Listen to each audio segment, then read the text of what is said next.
ठाणे शहरात पाण्याची टंचाई भासू लागल्यानंतर कळव्याचा पाणीसाठा ठाण्याला वळवण्यात आल्यानं कळव्यात मोठ्या प्रमाणावर पाणी कपात केली जाते। त्याचा निषेध करण्यासाठी राष्ट्रवादी काँग्रेस शरदचंद्र पवार पक्षाच्या वतीनं डॉक्टर जितेंद्र आव्हाड यांच्या मार्गदर्शनानुसार शहराध्यक्ष सुहास देसाई, कार्याध्यक्ष प्रकाश पाटील, महिलाध्यक्ष सुजाता तेघाक, नताशा आव्हाड यांच्या नेतृत्वाखाली जोरदार मोर्चा काढण्यात आला।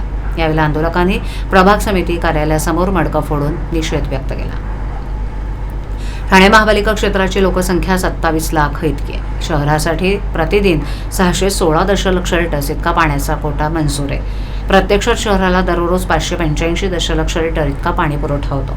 त्यामध्ये पालिकेच्या स्वतःच्या पाणी पुरवठा योजनेतून 250 दशलक्ष लिटर, महाराष्ट्र औद्योगिक विकास महामंडळाकडून 135 दशलक्ष लिटर, स्टेम कंपनीकडून 115 दशलक्ष लिटर आणि बृहन्मुंबई महापालिकेकडून 85 दशलक्ष लिटर इतका पाणी पुरवठा करण्यात येतो। ठाणे महापालिका क्षेत्राचं गेल्या काही वर्षात मोठ्या प्रमाणावर नागरिकीकरण झाले।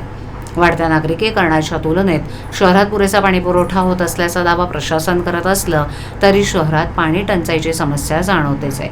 त्यातच कळव्याला होणारा पाणी पुरवठा आता ठाण्यात वळवण्यात आला असल्यानं कळवा, खारेगाव, विटावा, डोंगरातील परिसरात सर्वसामान्य जनतेला दैनंदिन जीवनासाठी पुरेल एवढं सुद्धा पाणी ठाणे महापालिकेतर्फे देण्यात येत नाहीये। तसंच जे पाणी सोडण्यात येतंय ते गढूळ स्वरूपाचं आहे। पाण्याचा प्रश्न हा सर्वसामान्य जनतेला जीवनमरणाचा प्रश्न झालेला आहे। त्यामुळे प्रशासनाला जागं करण्यासाठी हे आंदोलन करण्यात येत असल्याचं राष्ट्रवादी काँग्रेस शरदचंद्र पवार पक्षाच्या वतीनं सांगण्यात आलं। या आंदोलकांनी रिकामे हंडे घेऊन पालिकेविरोधात जोरदार घोषणाबाजी केली, तसंच प्रभाग समितीसमोर मडकं फोडून निषेध व्यक्त केला। सत्ताधारी मशगूल आहे, परंतु राष्ट्रवादी काँग्रेस जे आहे कळव्यातील लोकांच्या महत्त्वाच्या पाण्याच्या प्रश्नावरती आज रस्त्यावर उतरले, काय सांगाल?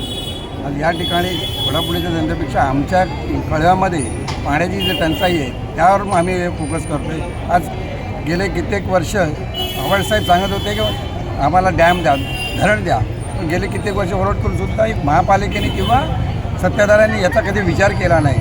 आज तो विचार करायला हवा।